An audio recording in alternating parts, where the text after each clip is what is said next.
வணக்கம். இது star academy வழங்கும் பிருகத் பராசர ஹோர சாஸ்திரம் மூலமும் உரையும். என் பெயர் சம்பசிவம். நாம் தொடர்ந்து இந்த அத்தியாயம் 8 வர்க்க சக்கரங்களின் பயன்பாடு வர்க்க விவேக அத்தியாயா என்ற இந்த அத்தியாயத்தை தொடர்ந்து பார்த்து வருகிறோம். இந்த அத்தியாயத்தின் சென்ற பதிவில் நாம் விம்சோபக பலம் என்பதை முழுமையாக எப்படி கணக்கிட வேண்டும், அந்த பலத்தை எப்படி நாம் கணக்கிட்டு ஒரு ஜாதகத்திற்கு எந்த விதமாக பலன்களை தேட முடியும் என்பது வரை நாம் சென்ற பதிவில் பார்த்து முடித்திருந்தோம். எனவே பராசரர் வர்க்க விஸ்வா என்ற ஒவ்வொரு தொகுப்பு வர்க்கத்திற்கும் ஷட்வர்க்கம், சப்த வர்க்கம், தசவர்க்கம் மற்றும் சோடச வர்க்கம் என்ற ஒவ்வொரு தொகுப்பு வர்க்கத்திற்கும் பராசரர் ஒவ்வொரு வர்க்க சக்கரத்திலும் அந்த தொகுப்பு வர்க்கத்தில் உள்ள வர்க்க சக்கரங்களுக்கு எந்தெந்த விதமான மதிப்பீடுகள் தரப்பட்டுள்ளது அல்லது வெயிட்டேஜ் தரப்பட்டுள்ளது என்பதை பராசரர் விளக்கியிருந்தார். அதனை போல ஒவ்வொரு ஜாதகத்திலும் நாம் சென்று ஒவ்வொரு வர்க்கமாக பார்த்து இந்த கிரகம் நட்பில் இருக்கிறதா, பகையில் இருக்கிறதா, அல்லது ஆட்சி, உச்சம், மூலத்திரிகோணம் போன்ற நிலையில் இருக்கிறதா என்று இந்த ஐவகை நட்பு என்பதை வைத்து பராசரர் அந்த சூக்ஷ்ம பலன் அல்லது அந்த ஸ்வ விஸ்வா என்ற மதிப்பை தந்திருந்தார். அதன் பிறகு பராசரர் நீங்கள் இந்த வர்க்க விஸ்வாவை ஸ்வ விஸ்வாவால் பெருக்கி 20ஆல் வகுத்தால் வருவது விம்சோபக பலம் என்பதை பராசரர் நமக்கு எடுத்துரைத்திருந்தார். இதுவரை அதே போல ஒரு எடுத்துக்காட்டு ஜாதகத்திற்கு நாம் அந்த கணக்கீட்டை செய்து பார்த்திருந்தோம். இப்பொழுது நாம் செய்ய வேண்டியது, இந்த அத்தியாயத்தில் பராசரர் இதனை அடுத்து அந்த விம்சோபக பலம் மட்டுமே போதுமானதா அல்லது கூடுதலாக நாம் அதில் ஏதேனும் கரெக்ஷன்ஸ் செய்ய வேண்டியிருக்கிறதா, அந்த விம்சோபக பலத்தில் கூடுதலாக ஏதேனும் கணக்கீடு செய்து அதை சரி செய்ய வேண்டுமா என்பதை பற்றி பராசரர் இந்த அத்தியாயத்தில் பேசுகிறார். இந்த அத்தியாயத்தில் பராசரர் சொல்கின்ற செய்திகள் மிகவும் இன்றியமையாதது. இது விம்சோபக பலத்திற்கு மட்டுமல்லாமல் மற்ற ஜோதிட பலன்களை சொல்வதற்கும் இந்த செய்தி என்பது இன்றியமையாததாக இருக்கும் என்பது என்னுடைய கருத்து. வாருங்கள், இந்த துவக்க முன்னுரையுடன் நாம் இந்த பதிவிற்குள் செல்வோம். நாம் சென்ற பதிவில் ஸ்லோகம் 27 வரை பார்த்திருந்தோம். எனவே இப்பொழுது ஸ்லோகங்கள் 28 மற்றும் 29 துவங்குவோம் இந்த பதிவை. இந்த ஸ்லோகம் 28 மற்றும் 29 என்பது மிகவும் இன்றியமையாதது. இது பல்வேறு ஜோதிடர்கள் இந்த கருத்தை கணக்கில் கொள்வதில்லை. இந்த ஸ்லோகத்தில், இந்த 2 ஸ்லோகங்களில் பராசரர் சொல்கின்ற செய்திகளை நாம் பெரும்பாலும் கணக்கில் கொள்வதில்லை. ஆனால் பராசரர் இந்த செய்திகளை மிகவும் இன்றியமையாததாக சொல்கிறார். எனவே இதை நாம் கருத்தில் கொள்வதும் ஜோதிட பலன்கள் சொல்வதற்கும் பயன்படுத்துவது என்பது இன்றியமையாதது. வாருங்கள், பராசரர் முதலில் என்ன சொல்கிறார் என்பதை பார்ப்போம். அதா அந்யதபி வக்ஷ்யே அகம் மைத்ரேய த்வம் விதாரய கேட்டாக பூர்ணஃபலம் தத்யு சூர்யா சப்தமகே ஸ்திதாக ஃபலாபாவம் விஜ்ஞானியாத் சமே சூரிய நமஸ்சரே மத்தியே அனுபாதாத் சர்வத்ர ஹி உதயாஸ்த விம்சோபகாக என்கிறார் பராசரர். இந்த ஸ்லோகத்தின் பொருள் என்ன என்பதை பார்க்கும் பொழுது அதா அந்யதபி என்கிறார். எனவே இப்பொழுது அந்ய என்பதற்கு மேலும், கூடுதலாக, மற்ற என்பதாக பொருள் வருகிறது. எனவே பராசரர், நான் இப்பொழுது விம்சோபக பலத்தை பற்றி சொல்லி முடித்திருக்கிறேன். இப்பொழுது கூடுதலாக மற்றும் ஒரு கருத்தை உங்களுக்கு இப்பொழுது நான் விளக்கப் போகிறேன் என்பதாக அதா அந்யதபி என்கிறார். எனவே இப்பொழுது மேலும் ஒரு கருத்தை வக்ஷே அகம், நான் இப்பொழுது சொல்கிறேன். மைத்ரேயரே த்வம் விதாரய, நீங்கள் கூர்ந்து கேளுங்கள். எனவே நான் இப்பொழுது கூடுதலாக ஒரு கருத்தை சொல்லப் போகிறேன். எனவே நீங்கள் இதை கூர்ந்து கேளுங்கள் என்கிறார் பராசரர். அடுத்ததாக கேட்டாக பூர்ணஃபலம் தத்யு என்கிறார். எனவே கேட்டா என்ற சொல்லுக்கு கிரகங்கள் என்பது பொருள். எனவே கிரகங்கள் முழுமையான தம் பலனை தருகின்றன என்கிறார் பராசரர். எங்கே என்பதை அடுத்த சொல்லில் சொல்கிறார். எனவே கேட்டாக பூர்ண பலம் தத்யு, கிரகங்கள் முழுமையாக தன் பலத்தை அல்லது பலனை தருகின்றன. சூர்யா, சூரியனில் இருந்து சப்தமகே ஸ்திதா, சூரியனிலிருந்து சரியாக 7ஆம் இடத்தில் இருக்கும் பொழுது கிரகங்கள் முழுமையாக தம் பலனை தருகின்றன என்கிறார் பராசரர். இதை நாம் சரியாக புரிந்து கொள்ள வேண்டும் என்றால், சூரியன் ஏதேனும் ஒரு பாகையில் இருக்கும், அதிலிருந்து சரியாக 180 பாகையில் ஒரு கிரகம் இருக்கிறது என்றால் அது தன் முழுமையான பலனை தரும் என்கிறார் பராசரர். தொடர்ந்து ஃபலாபாவம், நல்ல பலன்கள் தருகின்ற தன்மை என்பதாக சொல்லலாம். எனவே ஃபலாபாவம் என்றால் ஃபல என்ற சொல்லுக்கு நன்மை அல்லது நன்மையான பலன்கள் என்றலாம். எனவே ஃபலாபாவம் என்பதை நல்ல பலன்கள் தருகின்ற தன்மை என்பதாக புரிந்து கொள்ளலாம். விஞ்ஞானியார் தெரிந்து கொள்ள வேண்டும். எனவே சூரியனிலிருந்து சரியாக 7ஆம் இடத்தில் அல்லது 180 பாகை தள்ளி கிரகங்கள் இருக்கும் பொழுது அது நல்ல பலன்களை தருகின்ற தன்மையில் இருக்கின்றது என்பதை தெரிந்து கொள்ள வேண்டும். தொடர்ந்து சமே, சமே என்ற சொல்லுக்கு நாம் பொதுவாக சமம் என்பதாக புரிந்து கொள்கிறோம். இந்த இடத்தில் சம என்பதை நாம் சமணமாறுதல் என்ற விதமாக இதை புரிந்து கொள்ளலாம். எனவே அடங்கி விடுதல், முற்றிலுமாக அதனுடைய செயல் நின்று விடுதல். தமிழ்நாட்டில் சமணமாகிவிட்டது அல்லது சமமாகிவிட்டது, அதாவது அடங்கிவிட்டது என்ற விதமாக நாம் இதை சொல்கிறோம். எனவே சமே சூரிய நபஸ்சரே, சூரிய நபஸ்சரே என்ற அந்த சொல்லுக்கு சூரியனை நெருங்கும் பொழுது, எனவே சூரியனை நெருங்கி அந்த கிரகம் இயங்கும் பொழுது அதனுடைய பலன் அல்லது செயல்பாடு என்பது முழுமையாக நின்று விடுகிறது. எனவே சூரியனுடன் நெருங்கி அதே பாகையில் ஒரு கிரகம் இருக்கிறது என்றால் அதனுடைய செயல்பாடு முற்றிலுமாக நின்று விடுகிறது. சூரியனிலிருந்து சரியாக 180 பாகை தள்ளி ஒரு கிரகம் செல்லும் பொழுது அதனுடைய செயல் என்பது முழுமையாக இயங்குகிறது அல்லது அதனுடைய நல்ல பலன்கள் தருகின்ற தன்மை என்பது இருக்கிறது என்பதாக பராசரர் சொல்கிறார்.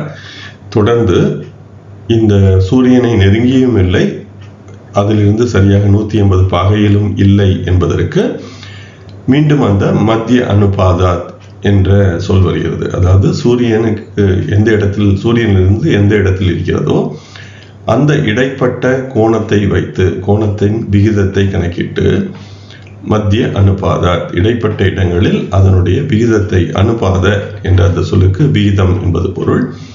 எனவே அதனுடைய விகிதத்தை வைத்து சர்வத்திர, அனைத்து இடங்களிலும் ஹி உதய அஸ்த விம்சோபகாக என்கிறார் பராசரர். எனவே சூரியனை நெருங்கி இருந்தால் அது அஸ்தம் என்பதாக புரிந்து கொள்ளலாம். சூரியனிலிருந்து முழுமையாக தள்ளி இருக்கும் பொழுது அது உதயம் என்பதாக புரிந்து கொள்ளலாம். எனவே சூரியனிலிருந்து கிரகங்களின் தூரத்தை வைத்து அந்த கிரகத்தினுடைய உதய மறைவு விம்சோபக பலத்தையும் கணக்கிட்டுக் கொள்ள வேண்டும் என்பதாக பராசரர் சொல்கிறார். எனவே பராசரர் இன்னொரு விம்சோபக பலத்தை கணக்கிட சொல்கிறார். அது சூரியனிலிருந்து கிரகங்கள் இருக்கின்ற தொலைவை வைத்து அதனை நாம் ஒரு 20 மதிப்பெண் கொண்ட பலமாக கணக்கிட்டு அதையும் நாம் கணக்கிட்டுக் கொள்ள வேண்டும் என்பதாக பராசரர் இந்த இடத்தில் சொல்கிறார். எனவே கிரகங்கள் சூரியனை நெருங்கி இருக்கும் பொழுது அதன் பலன் நின்று விடுகிறது. சூரியனை விட்டு சரியாக 7ஆம் இடத்தில் இருக்கும் பொழுது அதனுடைய முழுமையான நல்ல பலன்கள் வெளிப்படுகின்றன. எனவே அவற்றுக்கு இடைப்பட்ட தூரத்தை வைத்து நீங்கள் இன்னொரு 20 மதிப்பெண் கொண்ட விம்சோபக பலத்தை கணக்கிட்டுக் கொள்ளுங்கள் என்பதாக பராசரர் சொல்கிறார். இந்த விம்சோபக பலம் என்பதை எந்த ஒரு மென்பொருளும் தருவதில்லை. எனக்கு தெரிந்த எந்த ஒரு மென்பொருளும் தருவதில்லை. பெரும்பாலான ஜோதிடர்கள் இந்த விம்சோபக பலத்தை கணக்கிடுவதும் இல்லை. இதுவரை வந்த மொழிபெயர்ப்புகளில் எந்த ஒரு மொழிபெயர்ப்பாளரும் இந்த ஸ்லோகத்தை இது போன்று மொழிபெயர்க்கவும் இல்லை என்பது இன்றியமையாதது. எனவே இந்த ஹி உதய அஸ்த விம்சோபகாக என்பதை எப்படி புரிந்து கொள்கிறார்கள் என்றால், நீங்கள் இந்த சூரியனிலிருந்து உள்ள தூரத்தை வைத்து முன்பு சென்ற பதிவில் பேசிய விம்சோபக பலத்தை நீங்கள் கணக்கிட்டுக் கொள்ளுங்கள் என்ற விதமாகவே மொழிபெயர்ப்பாளர்கள் மொழிபெயர்த்திருக்கிறார்கள். யாருமே நான் சொல்கின்ற விதமாக இந்த சூரிய உதய அஸ்தமனத்தை வைத்து, கிரகங்களின் சூரிய உதய அஸ்தமனத்தை வைத்து இன்னொரு விம்சோபக பலத்தை கணக்கிடுங்கள் என்ற விதமாக மொழிபெயர்க்கவில்லை என்பது சொல்ல வேண்டிய செய்தி. எனவே எந்த ஒரு மென்பொருளும் இந்த உதய அஸ்த விம்சோபக பலத்தை தருவது இல்லை. நான் இந்த பதிவின் இறுதியில் இந்த உதய அஸ்த விம்சோபகத்தை எப்படி பயன்படுத்தலாம் என்பதையும் சொல்ல இருக்கிறேன். வாருங்கள் தொடர்ந்து பார்ப்போம். ஸ்லோகம் 30 பராசரர் இந்த விம்சோபக பலம் என்பதன் முக்கியத்துவம் பற்றி பேசுகிறார். முதலில் ஸ்லோகம் என்ன என்று பார்ப்போம். வர்க்க விம்சோபகம் ஞேயம் ஃபலமஸ்ய த்விஜர்ஷப யச்ச யத்ர ஃபலம் பூத்வா தத் ஃபலம் பரிகீர்த்திதம் என்கிறார் பராசரர். எனவே இந்த ஸ்லோகத்தின் பொருள் என்ன என்று முதலில் பார்ப்போம். வர்க்க விம்சோபகம். எனவே இந்த வர்க்க விம்சோபகம் என்று சொல்லப்படுகின்ற இந்த பலத்தை ஞேயம் என்பதை நாம் தெரிந்து கொள்ள வேண்டும் அல்லது புரிந்து கொள்ள வேண்டும், கணக்கிட வேண்டும் என்பதாக சொல்லலாம். ஃபலமஸ்ய, எனவே கிரகங்கள் தருகின்ற பலன்கள் போன்றவற்றை கண்டறிய த்விஜர்ஷப என்பதை மைத்ரேயனுக்கு சொல்கிறார். எனவே ஞானத்தில் உயர்ந்தவரே என்பதாக சொல்லலாம். எனவே முதல் வரியில் பராசரர் இந்த கிரகங்கள் தருகின்ற பலன்கள் போன்றவற்றை அறிவதற்காக இந்த வர்க்க விம்சோபகம் என்று சொல்லப்படுகின்ற இந்த பலத்தை நாம் நிச்சயம் தெரிந்து கொள்ள வேண்டும். தொடர்ந்து யச்ச யத்ர என்பதற்கு எங்கெல்லாம் எப்பொழுதெல்லாம், எனவே எப்பொழுதெல்லாம் தேவையோ, எனவே இது கோச்சாரத்திலும் பயன்படுத்த வேண்டும் என்பது என்னுடைய கருத்து, இதனுடைய புரிதல். எனவே எங்கெல்லாம் எப்பொழுதெல்லாம் ஃபலம் பூத்வா, பலன்களின் முழுமையான தேடல். இந்த பூத்வா என்ற சொல்லுக்கு தேடல் அல்லது அதை பற்றிய ஆராய்ச்சி என்பதாக நாம் இதை புரிந்து கொள்ளலாம். எனவே எங்கெல்லாம் எப்பொழுதெல்லாம் நமக்கு பலன்களினுடைய முழுமையான புரிதல் தேவைப்படுகிறதோ தத் ஃபலம் என்பதற்கு இதனுடைய பயன்பாடு. எனவே விம்சோபக பலத்தை பயன்படுத்த வேண்டும். பரிகீர்த்திதம், எனவே அது சொல்லப்படுகிறது, செய்யப்பட வேண்டும் என்பதாக இதை நாம் புரிந்து கொள்ளலாம். எனவே கிரகங்கள் தரும் பலன்கள் போன்றவற்றை நாம் அறிய வர்க்க விம்சோபகம் என்று சொல்லப்படுகின்ற இந்த பலத்தை பற்றிய அறிவு என்பது இன்றியமையாதது. ஞானத்தில் உயர்ந்தவரே, எங்கெல்லாம் எப்பொழுதெல்லாம் ஜாதக பலன்களின் முழுமையான தேடல் இருக்கிறதோ அப்பொழுது இது நிச்சயமாக இதனுடைய பயன்பாடு என்பது செய்யப்பட வேண்டும். எனவே இந்த வர்க்க விம்சோபகம் என்ற இந்த பலத்தை தமிழ்நாட்டில் பெரும்பாலானவர்கள் பயன்படுத்துவதில்லை. ஆனால் பராசரர் இந்த இடத்தில் தசாபுக்திகள் பற்றி, இதை பின் ஒரு ஸ்லோகத்தில் தசாபுக்திக்கு என்பதையும் சொல்ல இருக்கிறார். தசாபுக்தி பலன்கள் பார்ப்பதற்கு இந்த வர்க்க விம்சோபக பலம் என்பது மிகவும் இன்றியமையாதது. எனவே இதையும் கருத்தில் கொள்ள வேண்டும் என்பதை பராசரர் மேலும் ஒரு முறை நமக்கு சொல்லி வலியுறுத்துகிறார் என்பதாக இந்த ஸ்லோகத்தை நாம் புரிந்து கொள்ள முடியும். வாருங்கள் தொடர்ந்து பார்ப்போம். ஸ்லோகங்கள் 31 மற்றும் 32 பராசரர் தொடர்கிறார். வர்க்க விம்சோபகம் சாதா உதயாஸ்தமதக பரம் பூர்ணம் பூர்ணேதி பூர்ணம் ஸ்யாத் சர்வத் ஏவம் விசிந்தயேத் ஹீனம் ஹீனேதி ஹீனம் ஸ்யாத் ஸ்வல்பே அல்பாத் அல்பகம் ஸ்மிருதம் மத்யம் மத்யேதி மத்யம் ஸ்யாத் யாவத் தஸ்ய தசாஸ்திதிஹி என்கிறார் பராசரர். எனவே இந்த ஸ்லோகத்தில் உள்ள இந்த சொற்களை நாம் சற்றே பிரித்து பார்ப்போம். வர்க்க விம்சோபகம், எனவே இந்த வர்க்க விம்சோபகம் என்று சொல்லப்படுகின்ற இந்த பலத்தை சாதா உதயாஸ்த என்கிறார். எனவே பராசரர் நான் ஏற்கனவே சொன்னது போல 2 விதமான விம்சோபக பலன்களை பேசுகிறார். ஒன்றை அவர் வர்க்க விம்சோபகம் என்பதாக சொல்கிறார், இன்னொன்றை உதயாஸ்த விம்சோபகம் என்பதாக நாம் புரிந்து கொள்ளலாம். எனவே 2 விதமாக இந்த விம்சோபகம் என்பதை பேசுகிறார். அதாவது 20 மதிப்பெண்களுக்கு கிரகங்கள் எந்த விதமான மதிப்பெண்களை பெற்றிருக்கின்றன என்பதை கணக்கிட சொல்கிறார். ஒன்று வர்க்கங்களை அடிப்படையாக வைத்து வர்க்க விம்சோபகம், இதையே நாம் சென்ற பதிவில் பார்த்தோம். அதைத் தொடர்ந்து இந்த பதிவில் பராசரர் உதயாஸ்த, சூரியனிலிருந்து உள்ள தூரத்தை வைத்து ஒரு விம்சோபகம் என்பதை கணக்கிட வேண்டும் என்பதையும் சொன்னார். எனவே அந்த உதய அஸ்த, இந்த சூரியனிலிருந்து கிரகங்களின் உதயம் மற்றும் மறைவையும் கருத்தில் கொண்டு மதக பரம் என்பதை நிச்சயம் கருத்தில் கொண்டு என்பதாக நாம் புரிந்து கொள்ளலாம். எனவே இரண்டையும் ஒரு சேர கணக்கில் எடுத்துக்கொள்ள சொல்கிறார். எனவே வர்க்க விம்சோபகம் என்ற பலத்தையும் உதயாஸ்த விம்சோபகம் என்றதையும் ஒரு சேர கருத்தில் கொண்டு பூர்ணம், அதை நாம் பின்வருமாறு பிரிக்க வேண்டும் என்பதாக சொல்கிறார். எனவே பராசரர் சென்ற பதிவில் நாம் பார்த்தது போல இந்த வர்க்க விம்சோபகத்தை வைத்து 4 விதமாக பராசரர் பிரித்திருந்தார். எனவே 10, அதாவது 5க்கும் குறைவான மதிப்பெண்கள் 5லிருந்து 10, 10லிருந்து 15, 15லிருந்து 20 என்ற விதமாக 4 விதமாக பிரித்திருந்தார். அதை மிக தீமையான பலன்கள் என்ற விதமாக 5க்கும் குறைவாக இருப்பதை சொன்னார். அதே போல 5லிருந்து 10 வரை என்பது குறைவான பலன்கள் என்ற விதமாக ஸ்வல்பம் என்பதாக சொன்னார். அதனைத் தொடர்ந்து 10லிருந்து 15 என்பதை மத்தியம், நடுத்தரமான பலன்கள் என்பதாக சொல்லியிருந்தார். அதனைத் தொடர்ந்து 15க்கும் மேலாக நல்ல பலன்கள், பூர்ணம் என்பதாக பராசரர் சொல்லியிருந்தார். இப்பொழுது எனவே அதை 4 விதமாக, அந்த 20 மதிப்பெண்களை 4 விதமாக பராசரர் பிரித்தார். இப்பொழுது பராசரர் இந்த இடத்தில் என்ன சொல்கிறார் என்றால், அந்த 4ஐ 8 விதமாக பிரிக்க சொல்கிறார். எனவே இப்பொழுது பூர்ணம் என்பதை பூர்ணம் அதிபூர்ணம் என்பதாக 2ஆக பிரிக்க சொல்கிறார். மத்தியம் என்பதை மத்தியம் அதிமத்தியம் என்பதாகவும், ஸ்வல்பம் என்பதை ஸ்வல்பம் அதிஸ்வல்பம், அதே போல ஹீனம் குறைவான பலன்களை என்பதை ஹீனம் அதிஹீனம் என்பதாக 8 விதமாக பராசரர் பிரிக்க சொல்கிறார். எனவே அதைத்தான் இந்த மீதமுள்ள ஸ்லோகத்தில் பராசரர் பேசுகிறார். வாருங்கள் இந்த ஸ்லோகத்தை நாம் பார்ப்போம். பூர்ணம், பூர்ணம் என்ற முழுமையான பலனை பூர்ண அதிபூர்ணம், அதை பூர்ணம் அதிபூர்ணம் என்பதாக 2ஆக பிரிக்கவும்.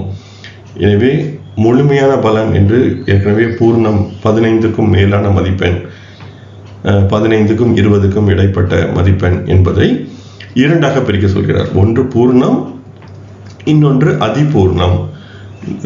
முழுமையான பலன்கள், முற்றிலும் முழுமையான பலன்கள் என்ற விதமாக இதை நாம் புரிந்து கொள்ளலாம். எனவே அதை 2ஆக பிரிக்க சொல்கிறார். ஷியாத் நிச்சயமாக, சர்வத் ஏவம் அனைத்தையும் இப்படியாக, விசிந்தையேத் நீங்கள் இதை சிந்தித்து அறியுங்கள். எனவே அனைத்தையும் என்பதை இந்த 4 வகையான நிலைகளை சொல்கிறார். ஹீனம், பூர்ணம், ஸ்வல்பம், மத்தியம் என்பதையே இந்த அனைத்து விதமான என்பதாக சர்வத் ஏவம் விசிந்தையேத் சிந்தித்து பாருங்கள். ஹீனம் எனவே குறைவான பலன் என்பதை, 5க்கும் குறைவான மதிப்பு என்பதை, ஹீனம் அதிஹீனம் ஸ்யாத் அதை குறைவான பலன்கள், மிகவும் குறைவான பலன்கள் அதிஹீனம் என்பதாக கண்டறியுங்கள். அதே போல ஸ்வல்பம் என்பதை மிகச்சில நல்ல பலன்கள் என்பதை, அல்பாத் அல்பகம், அல்ப இன்னொன்று அதைவிட அல்பம், குறைவு அதைவிட குறைவு என்ற விதமாக அல்பாத் அல்பகம் என்பதாக ஸ்மிருதம் கருதி கொள்ளுங்கள். மத்தியம் நடுநிலையான பலன்களை, மத்தியம் அதிமத்தியம், நடுநிலையான பலன்கள் அதைவிட சற்று அதிகமான நடுநிலையான பலன்கள் என்ற விதமாக ஸ்யாத் யாவத் தஸ்ய நிச்சயமாக இந்த அனைத்து நிலைகளிலும் தசாஸ்திதிகி தசா நிலைகளை, இதை தசா என்பதை சொல்லும் பொழுது நாம் புக்தி என்பதற்கும் இதை பிரித்து பார்க்கலாம். எனவே இந்த இடத்தில் தான் பராசரர் இந்த விம்சோபக பலம் என்பதை எந்த இடத்தில் பயன்படுத்த வேண்டும் என்று சொல்லும் பொழுது தசாஸ்திதி என்பதாக நமக்கு இந்த இடத்தில் ஒரு குறிப்பை தந்திருக்கிறார். எனவே நிச்சயமாக தசாபுக்தி பலன்கள் என்பதை பார்க்கும் பொழுது விம்சோபக பலத்தை பார்க்காமல் பலன் என்பதை சொல்லக்கூடாது என்பது ஒரு முக்கியமான கருத்து. எனவே இந்த விம்சோபக பலம் என்பது தசாபக்தி பலன்களுக்கு மிகவும் இன்றியமையாதது. நாம் நேரடியாக சென்று கிரகங்களின் நிலையை பார்த்து ஜாதக கட்டத்திலோ அல்லது நவாம்சத்திலோ மட்டுமே பார்த்து நேரடியாக நாம் தசாபக்தி பலன்களை சொல்லக்கூடாது என்பதற்காகவே பராசரர் இந்த விம்சோபக பலம் என்பதை பற்றி பேசுகிறார். அதிலும் அவர் இந்த 2 விம்சோபக பலன்களையும் பேசுகிறார். வர்க்க விம்சோபகம், உதயாஸ்த விம்சோபகம் என்பதாக இதை நாம் புரிந்து கொள்ளலாம். அல்லது வர்க்க விம்சோபகம் சூரியனிலிருந்து உள்ள தூரத்தின் அடிப்படையில் கணக்கிடுகின்ற விம்சோபகம் என்பதாகவும் இதை நாம் புரிந்து கொள்ளலாம். எனவே இந்த 2ஐயும் ஒரு சேர சிந்தித்து நாம் ஜாதக பலன்களை அறிய வேண்டும். அதே போல சென்ற பதிவில் அவர் 4 விதமாக பிரிக்க சொன்னார். ஆனால் அந்த 4 விதமாக என்பது பலன்களை துல்லியமாக்க உதவாது என்பதால் அதை 8 விதமாக ஆக்க சொல்கிறார். எனவே ஹீனம், அதிஹீனம், ஸ்வல்பம், அதிஸ்வல்பம், மத்தியம், அதிமத்தியம், பூர்ணம், அதிபூர்ணம் என்ற விதமாக 8 விதமாக நாம் இந்த பலன்களை பிரித்து அறிய வேண்டும் என்பதாக பராசரரின் இந்த ஸ்லோகம் சொல்கிறது. எனவே பராசரர் சொல்கின்ற இந்த விம்சோபக பல வரிசையை நாம் எப்படி புரிந்து கொள்வது என்பதை இந்த ஒரு அட்டவணையிட்டு பார்ப்போம். எனவே இந்த அட்டவணையை நினைவில் வைத்துக் கொள்வது மிகவும் எளிதானது. இந்த அட்டவணையை நாம் நினைவில் வைத்துக் கொண்டு விட்டால் அடுத்ததாக இந்த விம்சோபக பலம் என்பதை புரிந்து கொள்வதும் எளிதாக இருக்கும். எனவே ஏற்கனவே சென்ற பதிவில் நாம் பார்த்தது போல இந்த 5க்கும் குறைவான மதிப்பெண்கள் 5 முதல் 10, 10 முதல் 15, 15லிருந்து 20 என்ற விதமாக இந்த ஹீனம், ஸ்வல்பம், மத்தியம், பூர்ணம் என்ற விதமாக அவர் செய்திருந்தார். இப்பொழுது நம்மை அதை ஒவ்வொரு நிலையையும் 2 பிரிக்க சொல்கிறார். இப்பொழுது முதலில் நாம் 5க்கும் குறைவான மதிப்பெண்கள் என்பதை ஹீனம் என்ற விதமாக பராசரர் சென்ற பதிவில் பேசியிருந்தார். இப்பொழுது நாம் அதை ஹீனம், அதிஹீனம் என்பதாக 2 பிரிக்க வேண்டும். ஆனால் அதிஹீனம் என்பது மிகவும் பலம் இல்லாதது என்ற விதமாக வருவதால் முதலில் அதிஹீனம், பிறகு ஹீனம் என்ற விதமாக அதை பிரிக்க வேண்டும். எனவே முதல் நிலை என்பது அதிஹீனம் என்பதாக சொல்லப்படும். எப்பொழுதெல்லாம் விம்சோபக பலம் என்பது 2.5 மதிப்பெண்கள், மொத்தமாக ஹீனம் என்பது 5 மதிப்பெண் என்பதால் நாம் அதை பாதியாக பிரிக்கும் பொழுது 2.5 என்பதாக வருகிறது. எனவே 2.5 மதிப்பெண்ணுக்கும் குறைவாக வர்க்க விம்சோபகமோ அல்லது உதயாஸ்த விம்சோபகமோ வரும் பொழுது அது அதிஹீனம் என்பதாக சொல்லப்படுகிறது. அதாவது கிரகங்களுக்கு அந்த நிலையில் முற்றிலுமாக பலம் இல்லை என்பதாக புரிந்து கொள்ளலாம். அதனைத் தொடர்ந்து ஹீனம் 2.5லிருந்து 5 மதிப்பெண் வரை உள்ளது ஹீனம் என்பதாக சொல்லப்படுகிறது. இதனை அடுத்த நிலை என்பது ஸ்வல்பம் என்பதாக சொல்கிறார். மிகச்சில பலன்கள் என்ற விதமாக ஸ்வல்பம் என்பதை புரிந்து கொள்ளலாம். எனவே ஸ்வல்பம் என்பதும் அதிஸ்வல்பம் என்பதால் மிகவும் குறைவான சில என்ற பொருள் வருவதால் முதலில் அதிஸ்வல்பம், அதனைத் தொடர்ந்து ஸ்வல்பம் என்பதாக வருகிறது. எனவே அதிஸ்வல்பம் என்ற நிலை 5லிருந்து 7.5 மதிப்பெண் வரையும், ஸ்வல்பம் என்பது 7.5 முதல் 10 மதிப்பெண்கள் வரையும் உள்ள நிலை. தொடர்ந்து மத்தியம், அதிமத்தியம் என்பதாக இருப்பதால் இந்த நடுநிலை அதைவிட சற்றே கூடுதலான நிலை, சராசரியை விட கூடுதலானது என்ற பொருள் வருவதால் முதலில் மத்தியம், அதன் பிறகு அதிமத்தியம் என்பதாக அந்த நிலை வரும். எனவே இந்த குறைவான நிலைகளுக்கு அதி என்பது முதலில் வரும், கூடுதலான நிலைகளுக்கு அதி என்பது 2வதாக வரும். இதை மட்டுமே நாம் நினைவில் கொள்ள வேண்டும். எனவே மத்தியம் என்பது 10 முதல் 12.5 மதிப்பெண்கள் வரையும், அதிமத்தியம் என்பது 12.5 மதிப்பெண்களிலிருந்து 15 வரை அதிமத்தியம் என்பதாக சொல்லப்படுகிறது. அதனைத் தொடர்ந்து பூர்ணம், அதிபூர்ணம், நிறைவான பலன்கள், முழுமையாக உள்ள நிறைவான பலன்கள் என்பதாக புரிந்து கொள்ளலாம். எனவே பூர்ணம் என்பது 15 முதல் 17.5 மதிப்பெண்கள் வரையும், அதிபூர்ணம் என்பது 17.5 மதிப்பெண்ணிலிருந்து 20 மதிப்பெண்கள் வரையும் நாம் கருதலாம். எனவே இந்த அட்டவணை என்பது இந்த விம்சோபக பலத்தின் பலன்களை சொல்வதற்கு மிகவும் இன்றியமையாதது. இது மனதில் இருத்திக் கொள்வது மிகவும் எளிதானது. எனவே அதிஹீனம், ஹீனம், அதிஸ்வல்பம், ஸ்வல்பம், மத்தியம், அதிமத்தியம், பூர்ணம், அதிபூர்ணம் என்பதாக நாம் இந்த நிலைகளை மனதில் வைத்து கொண்டால் ஒரு ஜாதகத்திற்கு ஒரு கிரகம் எந்த விதமான பலனை அதனுடைய தசாபுக்தியில் தரும் என்பதை நாம் எளிமையாக புரிந்து கொள்ள முடியும்.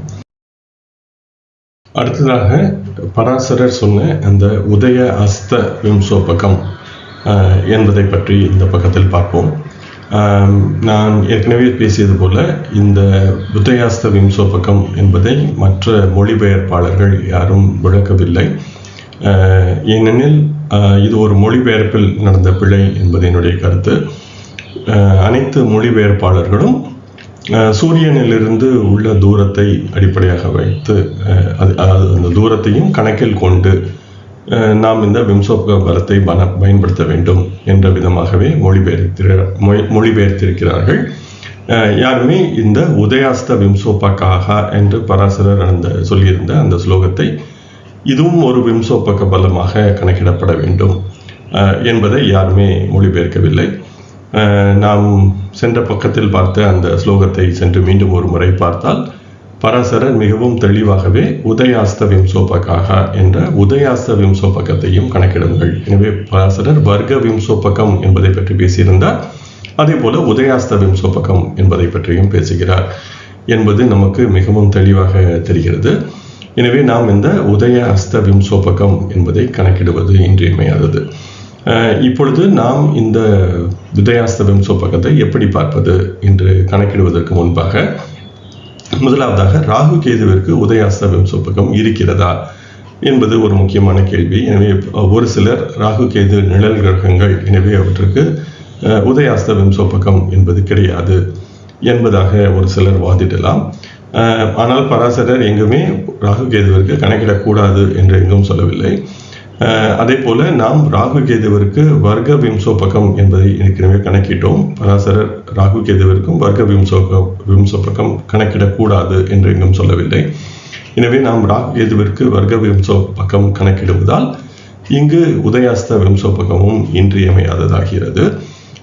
அதே போல ராகு சூரியனை நெருங்கும் பொழுது கேது சூரியனை விட்டு விலகி இருக்கும். அதே போல கேது சூரியனை நெருங்கும் பொழுது ராகு சூரியனை விட்டு விலகி இருக்கும் என்பதால் இந்த இரண்டில் ஏதேனும் ஒன்று மட்டுமே முழுமையான இந்த உதயாஸ்த விம்சோபகம் என்ற நிலையை அடைய முடியும். எனவே இதையும் நாம் கருத்தில் கொள்வது இன்றியமையாதது. எனவே என்னுடைய கருத்து என்பது இந்த ராகு கேதுவிற்கும் உதயாஸ்த விம்சோபகம் என்பது கணக்கிடப்பட வேண்டும் என்பது என்னுடைய நிலை. ஆனால் இது ஒரு ஆராய்ச்சிக்கு நாம் எடுத்து சென்று இந்த உதயாஸ்த விம்சோபகத்தை பயன்படுத்தி ராகு கேதுவின் தசாபக்திகளுக்கு பலன்களை தேடும் பொழுது நமக்கு இது பற்றிய மேலும் கருத்துக்கள் கிடைக்கக்கூடும் என்பது என்னுடைய கருத்து. அதே போல மற்ற கிரகங்கள் அனைத்துமே சூரியனை விட்டு 180 பாகைகள் தள்ளி அதனுடைய 7ஆம் ராசிக்கு செல்ல முடியும். ஆனால் புதன் மற்றும் சுக்கிரன் இரண்டும் சூரியனை விட்டு பெரிதும் விலகுவதில்லை என்பதால் அவற்றால் சூரியனை விட்டு 180 பாகை என்ற நிலைக்கு செல்ல முடியாது.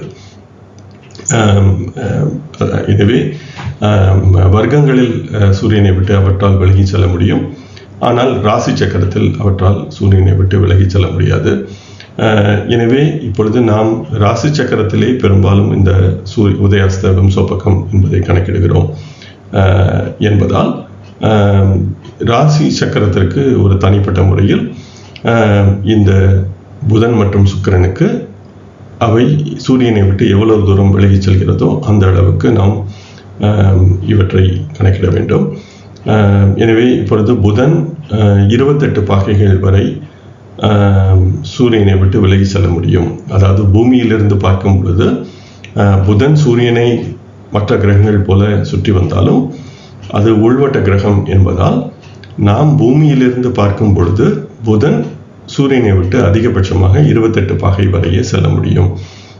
எனவே அந்த 28 பாகை என்பதை நான் சூரியனை விட்டு அதிக அளவு விலகி இருக்கிறது என்ற அளவாக வைத்து 28 பாகையை நான் 180 பாகைக்குரிய 20 விம்சோபகம் என்பதாக தந்து புதன் சூரியனை நெருங்கி அதே பாகையில் இருக்கிறது என்றால் அதற்கு 0 விம்சோபகம், முழுமையான விம்சோபகம் இல்லை என்ற விதமாக நான் கணக்கிட்டிருக்கிறேன்.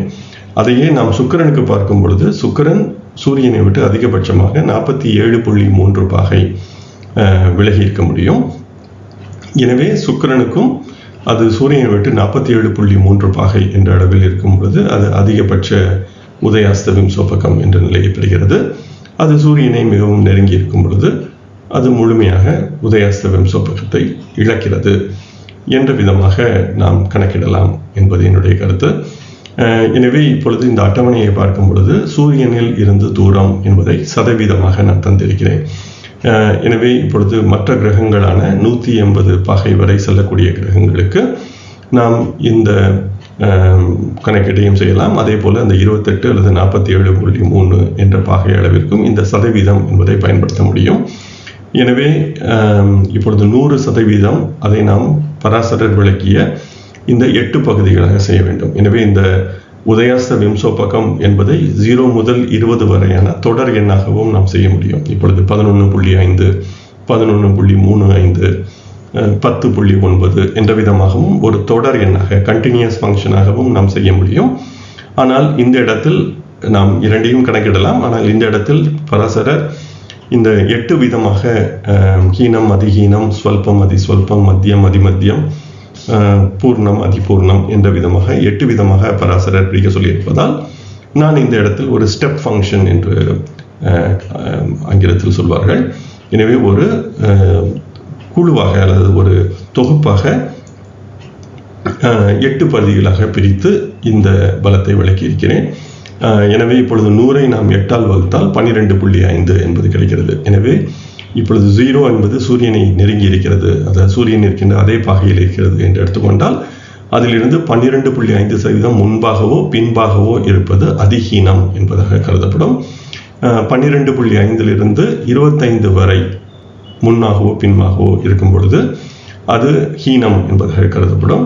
அதே போல 25 37.5 வரை முன்பின்னாக இருக்கும் பொழுது அது அதிஸ்வல்பம் என்ற விதமாகவும், 37.5 முதல் 50 வரை முன்பின்னாக இருக்கும் பொழுது அது ஸ்வல்பம் என்ற விதமாக நாம் தொடர்ந்து இந்த 12.5 என்பதை கூட்டிக் கொண்டே செல்லும் பொழுது இந்த பர்சன்டேஜ் என்பது கிடைக்கப்படுகிறது. இப்பொழுது இந்த பர்சன்டேஜ் என்பதை நாம் புதனுக்கு கணக்கிடும் பொழுது இந்த 12.5% என்பதை 28ஆல் பெருக்கிக் கொள்ளலாம். எனவே 28ஆல் பெருக்கும் பொழுது அது 3.5 என்பதாக வருகிறது. எனவே புதனிற்கு கணக்கிடும் பொழுது 12.5% என்பது 3.5 பாகை என்பதாக இருக்கிறது. எனவே புதன் சூரியனுக்கு முன்பின்னாக 3.5 பாகை என்ற அளவில் இருக்கும் பொழுது அது அதிஹீனம் என்ற நிலையை அடைகிறது உதயாஸ்த விம்சோபகத்தில். அதே போல 3.5 7 பாகை வரை இருந்தால் முன்பின்னாக அது ஹீனம் என்ற நிலையை அடைகிறது என்பதாக தொடர்ந்து சென்று 24.5 28 பாகை வரை முன்பின்னாக இருக்கும் பொழுது அது அதிபூர்ணம் என்ற நிலையை அடைகிறது என்ற விதமாக நாம் புதனிற்கு கணக்கிடலாம். இதையே நாம் இந்த 12.5% என்பதை 47.3 என்பதால் பெருக்கும் பொழுது 5.9125 பாகைகள். இதை இத்தனை துல்லியமாக செய்ய வேண்டாம் என்றால் 5.913 அல்லது குறைத்து அதுக்கு உங்களுக்கு எவ்வளவு தேவையோ அது போன்று கணக்கிட்டுக் கொள்ளலாம்.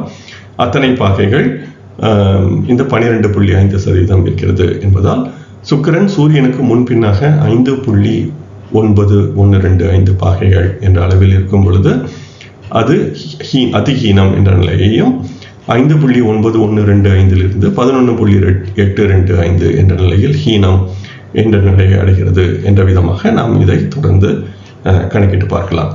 மற்ற அனைத்து கிரகங்கள் ராகு கேது உட்பட மற்ற அனைத்து கிரகங்களுக்கும் இந்த 12.5% என்பதை 180ஆல் பெருக்கும் பொழுது நமக்கு 22.5 பாகைகள் என்பது கிடைக்கிறது. எனவே மற்ற அனைத்து கிரகங்கள் இப்பொழுது குரு சூரியனுக்கு 22.5 பாகைகள் முன்பின்னாக இருக்கிறது என்றால் அது இந்த உதயாஸ்த விம்சோபகத்தில் அதிஹீனம் என்ற நிலையை அடைகிறது. இப்பொழுது செவ்வாய் சூரியனுக்கு முன்பின்னாக 45 பாகையிலிருந்து 67.5 பாகை வரை இருக்கிறது என்றால் அது அதிஸ்வல்பம் என்ற நிலையை அடைகிறது என்ற விதமாக நாம் இந்த ஒவ்வொரு கிரகத்திற்கும் இந்த உதயாஸ்த விம்சோபகம் என்பதை கணக்கிடலாம். இதுவே நீங்கள் ஒரு தொடர் எண்ணாக கண்டினியூஸ் ஃபங்க்ஷனாக செய்ய வேண்டும் என்று விரும்பினாலும் இதே போன்ற ஒரு கணக்கீட்டை செய்து அது இருக்கின்ற பாகையை எடுத்து சூரியனுடைய பாகையில் இருந்து கழித்து 180 டிவைடட் பை அதனுடைய பாகை டிவைடட் பை 28 புதனுக்கு கணக்கிடும் பொழுது மல்டிப்ளைட் பை 20 என்று செய்தால் உங்களுக்கு இந்த தொடர் எண் என்பதும் கிடைக்கும். இந்த இடத்தில் தேவையில்லை என்பதால் அந்த தொடர் எண் கணக்கீட்டை காட்டவில்லை.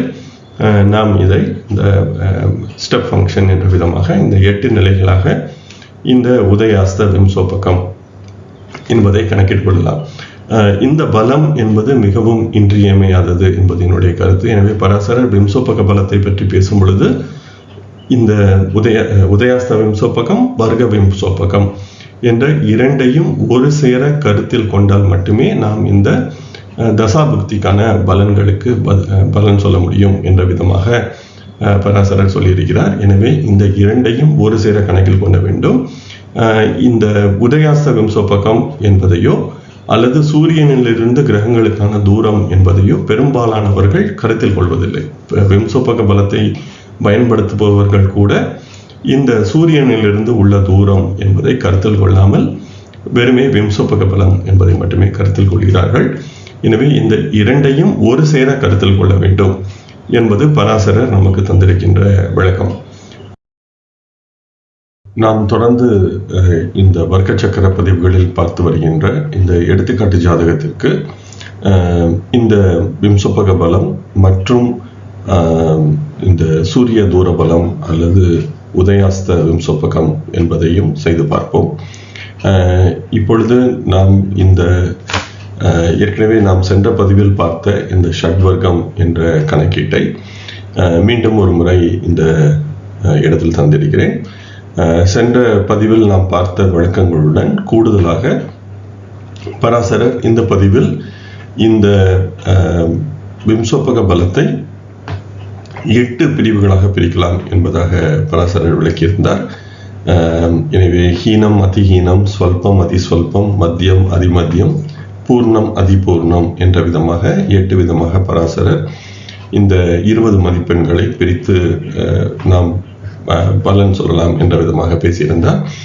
எனவே அந்த 8 விதங்களில் இந்த சென்ற பதிவில் நாம் பார்த்த அந்த விம்சோபக பலம் என்பதை எந்த விதமாக பார்க்கலாம் என்று பார்க்கும் பொழுது இப்பொழுது சூரியன் என்பது அதிமத்தியம் என்ற நிலையில் இருக்கிறது, சந்திரனும் அதிமத்தியம் என்பதாகவே இருக்கிறது, செவ்வாய் பூர்ணம் என்ற விதமாக என்று ஒவ்வொரு கிரகமாக அந்த வண்ணத்தை வைத்து அது எந்த நிலையில் இருக்கிறது என்பதை நாம் இங்கு பார்த்து கொள்ள முடியும். இதனைத் தொடர்ந்து நாம் இந்த பதிவில் பார்த்த சூரிய தூரம் என்பதை வைத்து அந்த உதயாஸ்த விம்சோபகம் என்பதை கணக்கிட வேண்டும் என்பதாக பராசரர் சொல்லியிருந்தார். எனவே இப்பொழுது சூரிய தூரம் என்றால் எப்படி கணக்கிடுவது என்று அனைவருக்கும் தெரிந்திருக்கும். எனவே சூரியன் இருக்கின்ற பாகையிலிருந்து ஒவ்வொரு கிரகமும் எத்தனை தூரத்தில் இருக்கிறது என்பதை நாம் கணக்கிட்டுக் கொண்டால் இந்த சூரிய தூரம் என்பது நமக்கு கிடைத்துவிடும். எனவே சூரியன் இருக்கின்ற இப்பொழுது சந்திரன் என்பது 103.59 பாகையில் இருக்கிறது சூரியனிலிருந்து என்று நாம் கணக்கிடும் பொழுது இந்த 103.59 என்பதை நாம் இந்த உதயாஸ்த விம்சோபகம் என்பதாக எப்படி செய்யலாம் என்று பார்க்கும் பொழுது சந்திரன் 180 பாகை வரை செல்ல முடியும் என்பதால் இந்த 103.59 என்பதை நீங்கள் 180ஆல் வகுத்து அதை 20ஆல் பெருக்கிக் கொண்டால் நமக்கு அந்த விம்சோபகம் என்பது கிடைத்துவிடும். எனவே 103.59 180ஆல் வகுத்து அதை மீண்டும் 20ஆல் பெருக்க 11.51 என்ற மதிப்பு கிடைக்கிறது. இது அந்த கீழே உள்ள அட்டவணையில் சென்று பார்க்கும் பொழுது இது மத்தியம் என்ற அமைப்பில் இருக்கிறது. அதே போல செவ்வாய் இருப்பது 168.59 பாகை தூரத்தில் சூரியனிலிருந்து இருக்கிறது. எனவே இதுவும் 180 பாகை போக முடியும் என்பதால் இதை 180ஆல் வகுக்க மீண்டும் அதை 20ஆல் பெருக்கி 18.73 என்பதாக வருகிறது. எனவே செவ்வாய் அதிபூர்ணம் என்ற நிலையில் இருக்கிறது. தொடர்ந்து புதன் 18.55 என்ற அளவில் சூரியனிலிருந்து இருக்கிறது. ஆனால் புதன் 28 பாகை தூரம் மட்டுமே செல்ல முடியும் சூரியனை விட்டு விலகி பூமியிலிருந்து பார்க்கும் பொழுது என்பதால் நாம் இந்த 18.73 அதை 28ஆல் வகுத்து மீண்டும் அதை 20ஆல் பெருக்க புதன் இருப்பது 13.25 என்ற உதயாஸ்த விம்சோபகத்தில் இருக்கிறது. எனவே இது அதிமதியம் என்ற நிலையில் இருக்கிறது. அதே போல நாம் குருவிற்கும் 180ஆல் வகுத்து கணக்கிட்டுக் கொள்ளலாம். சுக்கிரனுக்கு மட்டும் நாம் 47.3 என்ற மதிப்பால் வகுத்து கொள்ள சுக்கிரன் கிட்டத்தட்ட அந்த 47.15 என்ற பாகையில் இருப்பதால் அது முழுமையான உதயாஸ்த விம்சோபகத்தில் இருக்கிறது கிட்டத்தட்ட. எனவே 19.94 என்ற விதமாக இருக்கிறது. சனி 57 பாகையில் இருந்தாலும் அது 180 பாகை வரை செல்லும் என்பதால் நாம் 180ஆல் வகுக்க 6.34 என்ற உதயாஸ்த விம்சோபகத்தில் இருக்கிறது. அதே போல ராகு கேது என்பதற்கும் நாம் தனித்தனியாக கணக்கிட்டுக் கொள்ளலாம். ராகு இருப்பது ஸ்வல்பம் என்ற அளவிலும் கேது மத்தியம் என்ற அளவிலும் இருக்கிறது என்ற விதமாக நாம் இந்த உதயாஸ்த விம்சோபகம் என்பதை கணக்கிட்டுக் கொள்ளலாம். எனவே நாம் இந்த பராசரர் நேரடியாகவே நமக்கு இந்த உதயாஸ்த விம்சோபகா என்பதாக அந்த ஸ்லோகத்தை முடித்திருந்தார். எனவே அவர் 20 மதிப்பெண்களுக்கு இந்த சூரியனில் இருந்து உள்ள தூரம் எந்த விதமாக இருக்கிறது என்பதையே நமக்கு கணக்கிட சொல்கிறார் என்பது தெளிவாக தெரிகிறது. நாம் ஏற்கனவே பார்த்தது போல இது மற்ற யாரும் இது போன்ற இன்னொரு விம்சோபக பலத்தை கணக்கிடவில்லை. ஆனால் பராசரர் கணக்கிட சொல்லி இருக்கிறார். இப்பொழுது நம்மிடம் உள்ள கேள்வி என்னவெனில், இந்த 2 விம்சோபக பலத்தையும் எப்படி நாம் ஒப்பிட்டு பலன் சொல்வது? ஒன்று, நேரடியாக இது போன்ற ஒரு அட்டவணையை உருவாக்கி நாம் இந்த வர்க்க விம்சோபகம் என்பது இந்த நிலையில் இருக்கிறது, உதயாஸ்த விம்சோபகம் என்பது இந்த நிலையில் இருக்கிறது என்று இரண்டையும் நீங்கள் ஒரு சேர கண்ணால் பார்த்து நாம் பலன் என்பதை எப்படி சொல்ல வேண்டும் என்பதை தேட முடியும். அல்லது நாம் இந்த 2 விம்சோபக பலத்தையும் இந்த கீழே உள்ள வாய்ப்பாட்டின்படி இது ஹார்மோனிக் மீன் என்று ஆங்கிலத்தில் சொல்வார்கள். இது புள்ளியியலில் மற்ற துறைகளில் பயன்படுகிறது. இது கணிதத்தில் உள்ள ஒரு வாய்ப்பாடு. எனவே 2 எண்களை கூட்டுவதற்கு இந்த ஹார்மோனிக் மீன் என்பது பயன்படுகிறது. எனவே இந்த ஹார்மோனிக் மீன் என்பதை செய்யும் பொழுது அந்த 2 எண்களையும் பெருக்கி அதை கூடுதலாக ஒரு 2ஆலும் பெருக்கி கொண்டு அந்த 2 எண்களின் கூடுதலை வகுக்க வேண்டும். எனவே அந்த 2 எண்களையும் கூட்டி வைத்துக்கொண்ட தொகையை வகுக்க வேண்டும். எனவே இந்த வாய்ப்பாடு என்பது மிகவும் எளிதான ஒன்று. இதுவும் நாம் செய்யலாம். இந்த நிகர பலம் என்பதையும் நாம் நேரடியாக செய்து கொள்ளலாம். இது ஹார்மோனிக் மீன் என்ற கணக்கீடாக வரும். அல்லது நாம் நேரடியாகவே சராசரி என்பதை செய்யும் பொழுது, இப்பொழுது சந்திரன் என்று பார்க்கும்பொழுது 14.35 மற்றும் 11.51 இந்த 2ஐயும் கூட்டியும் 2ஆல் வகுத்து கொள்ளலாம். நேரடியாக சராசரி என்ற விதமாக 14.35 பிளஸ் 11.51 டிவைடட் பை 2 என்பதாகவும் நேரடி சராசரி என்பதை நீங்கள் கணக்கிடலாம். அல்லது இது போன்ற ஹார்மோனிக் மீன் என்ற சராசரியையும் நாம் கணக்கிட்டுக் கொள்ளலாம். ஆனால் நான் என்ன சிந்திக்கிறேன் என்றால், இந்த நிகர பலம் என்பது பராசரர் வர்க்க பலத்தை முதலாவதாக சொல்லி முழுமையாக விளக்கி இந்த உதயாஸ்த பலத்தை கூடுதலாக கணக்கிட சொல்கிறார் என்ற விதமாக நான் புரிந்து கொள்கிறேன். எனவே இந்த 2க்கும்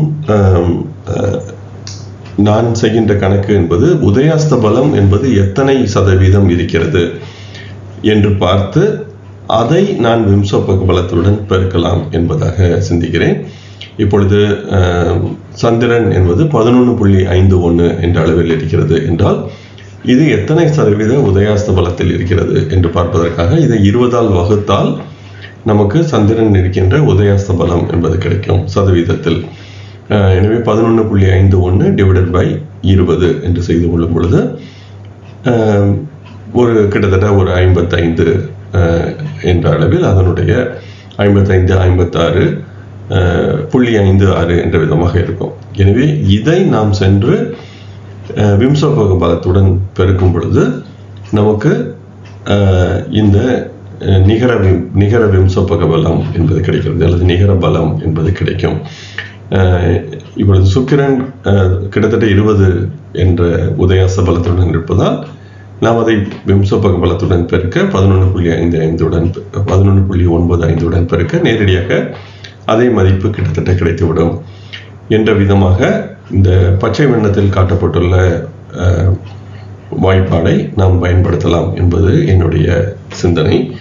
எனவே இந்த வாய்ப்பாட்டை பயன்படுத்தி நீங்கள் இந்த மூன்றையுமே பயன்படுத்தலாம். எனவே நேரடி சராசரி இரண்டையும் கூட்டி 2ஆல் வகுக்கலாம், அல்லது இந்த ஹார்மோனிக் மீன் என்று சொல்லப்படுகின்ற கீழே ரோஸ் வண்ணத்தில் காட்டப்பட்டுள்ள வாய்ப்பாட்டை பயன்படுத்தலாம். அப்படி இல்லையெனில் இந்த பச்சை வண்ணத்தில் காட்டப்பட்டுள்ள வாய்ப்பாட்டை பயன்படுத்தலாம். என்னுடைய இப்பொழுதைய சிந்தனை இந்த பச்சை வண்ணத்தில் உள்ள வாய்ப்பாட்டை பயன்படுத்தலாம் என்பது என்னுடைய சிந்தனையாக இருக்கிறது. இதை வைத்து நாம் பார்க்கும் பொழுது சூரியன் இந்த இறுதியான ஒரு காலத்தில் காட்டியிருக்கிறேன், நிகர பலம் என்பதாக காட்டியிருக்கிறேன். இப்பொழுது சூரியனுக்கு அதனுடைய சொந்த விம்சோபகம் வர்க்க விம்சோபகமே உதயாஸ்த விம்சோபக பலம் என்பதில் இருக்காது. எனவே நேரடியாக வர்க்க விம்சோபகத்தை நாம் எழுதி கொள்ளலாம். இப்பொழுது சந்திரனுக்கு நான் ஏற்கனவே சொன்னது போல இந்த 14.35 என்பதை 11.51 டிவைடட் பை 20 என்று செய்தால் 8.06 என்ற மதிப்பு கிடைக்கிறது. எனவே சந்திரன் வர்க்க விம்சோபகம் என்பது அதிமத்தியம் என்ற நிலையில் இருந்தாலும் நிகர பலம் என்பது ஸ்வல்பம் என்ற நிலையிலேயே இருக்கிறது. எனவே சந்திரன் தன்னுடைய தசாபுக்தியில் இந்த ஜாதகத்திற்கு மிக அதிகமான நல்ல பலன்கள் செய்வதற்கு வாய்ப்பில்லை, அதனுடைய தசாபுக்தியில் என்ற விதமாக நாம் புரிந்து கொள்ளலாம். அதே போல செவ்வாய் பூர்ணம் என்ற நிலையில் இருக்கிறது 16.25 என்ற அளவில். அதனுடைய உதயாஸ்த விம்சோபகம் என்பதும் அதிகமாக இருக்கிறது என்பதால் அதனுடைய நிகர பலம் என்பது 15.26 என்ற அளவில் பூர்ணம் என்ற நிலையிலேயே இருக்கிறது. எனவே செவ்வாய் தன்னுடைய தசாபுக்தியில் நல்ல பலன்களை தரும் என்ற விதமாக, அது ராசி சக்கரத்தில் நீசமாக இருந்தாலும் அதிலிருந்து நல்ல பலன்கள் எதிர்பார்க்கலாம் இந்த ஜாதகர் என்பதாக நாம் சிந்திக்க முடியும். இப்பொழுது புதனை பார்க்கும் பொழுது அது ஸ்வல்பம் மத்தியம் என்ற அளவில் இருக்கிறது 10.45. எனவே 20க்கு 10 மதிப்பெண்கள் கிட்ட தோராயமாக பெற்றிருக்கிறது. ஆனால் அதனுடைய உதயாஸ்த பலம் என்பது 13.25 என்பதால் அதனுடைய நிகர பலம் என்பது 6.89, கிட்டத்தட்ட 7 என்ற அளவில் விம்சோபகம் அதனுடைய மதிப்பு குறைந்து அதிஸ்வல்பம் என்றமாக மாறிவிடுகிறது. இதே போல நாம் இந்த ஒவ்வொரு கிரகமாக நாம் பார்த்து செல்லும் பொழுது சுக்கிரனை தவிர மற்ற அனைத்து கிரகங்களும் மிகவும் குறைந்த மதிப்பெண்களை பெற்றிருக்கின்றன என்பதை பார்க்க முடியும். குறிப்பாக நாம் சனியை பார்க்கும் பொழுது விம்சோபகம் என்பது மிகவும் அதிகமாக இருக்கிறது, அது பூர்ணம் என்ற நிலையில் இருக்கிறது. ஆனால் அது சூரியனை சற்று நெருங்கி இருப்பதால் அதனுடைய உதயாஸ்த பலம் என்பது 6.34 என்ற அளவில் இருப்பதால் அதனுடைய நிகர பலம் என்பது 4.06 என்ற விதமாக மிகவும் குறைந்து விடுகிறது. எனவே சனி என்பது ஹீனம் என்ற நிலையில் இருக்கிறது. எனவே நாம் இந்த விம்சோபக பலத்தை மட்டுமே பார்த்தால் சனி இந்த ஜாதகத்திற்கு மிக சிறப்பான பலன்களை தரும் என்பதாக எதிர்பார்ப்போம். ஆனால் அது ஹீனம் என்ற அளவிலேயே மிகவும் குறைவாக இருக்கிறது. அதே போல ராகுவும் ஹீனம் என்ற அளவில் இருக்கிறது. எனவே இவற்றையும் கணக்கில் கொண்டால் மட்டுமே, எனவே இந்த நிகர பலம் என்பதை நாம் கணக்கிட வேண்டும். நீங்கள் இந்த 3 வகையான நிகர பலத்தில் எதை தேர்ந்தெடுக்கிறீர்கள் என்பதை நான் உங்கள் கருத்திற்கு விட்டு விடுகிறேன். என்னுடைய ரெக்கமெண்டேஷன் என்பது இந்த பச்சை நிறத்தில் உள்ள வாய்ப்பாடாக இருக்கிறது. எனவே இதை நாம் கணக்கிட்டு பார்த்தால் மட்டுமே இந்த விம்சோபகம் என்பது எவ்விதம் செயல்படுகிறது என்பது நமக்கு தெளிவாக தெரிய வரும். எனவே பராசரர் இதை தெளிவாக சொல்லியிருக்கிறார். மொழிபெயர்ப்பில் பிழைகள் இருந்திருக்கிறது. அதனால் நாம் இதை ஒரு விம்சோபகமாக, இந்த உதயாஸ்த விம்சோபகம் என்பதை நாம் ஒரு விம்சோபகமாக கணக்கிடாமல் சூரியனிலிருந்து உள்ள தூரத்தை கணக்கில் வைத்துக் கொள்ளுங்கள் என்பதாக மட்டுமே மொழிபெயர்ப்பாளர்கள் மொழிபெயர்த்திருக்கிறார்கள். அதையும் பெரும்பாலானவர்கள் செய்வதில்லை. எனவே இந்த இரண்டையும் சேர்த்து பலன் என்பதை தேட சொல்கிறார் பராசரர். அதுவும் நாம் சென்ற ஸ்லோகங்களில் தெளிவாக பார்த்தோம். எனவே இந்த இரண்டையும் ஒரு சேர பார்த்து பலன் சொல்ல வேண்டும். ஒரு சேர எப்படி பார்ப்பது என்பதற்கு பல்வேறு விதமான முறைகள் இருக்கின்றன. நீங்கள் எதை வேண்டுமானாலும் தேர்ந்தெடுத்து இந்த இரண்டையும் ஒப்பிட்டு பார்த்து எப்படி அந்த ஜாதகத்திற்கு பலன் வருகிறது என்பதை நீங்கள் சிந்தித்து பாருங்கள். இத்துடன் இந்த பதிவின் நிறைவிற்கு நாம் வந்திருக்கிறோம். இந்த பதிவில் பராசரர் ஒரு மிகவும் இன்றியமையாத ஒரு கருத்தை நம் முன் வைத்தார். எனவே இந்த உதயாஸ்த விம்சோபகம் என்பது இதுவரை பலர் கேள்விப்படாத ஒன்றாக இருக்கலாம். எனவே பராசரர் இந்த சூரியனிலிருந்து கிரகங்கள் இருக்கின்ற தூரம் என்பது மிகவும் இன்றியமையாதது என்பதை விளக்கியிருந்தார். இது நாம் பொதுவாக சந்திரனுக்கு மட்டுமே கருத்தில் கொள்கிறோம். எனவே சந்திரன் சூரியனிலிருந்து எவ்வளவு தூரத்தில் இருக்கிறதோ, குறிப்பாக சூரியனை விட்டு அதிக தூரத்தில் இருக்கும் பொழுது, அதன் எதிராக இருக்கும் பொழுது சந்திரன் மிகுந்த சிறப்பான சுபத்தன்மையை அடைகிறது என்ற விதமாக நாம் சந்திரனுக்கு பக்ஷபலம் என்பதை நாம் கணக்கிடுகிறோம்.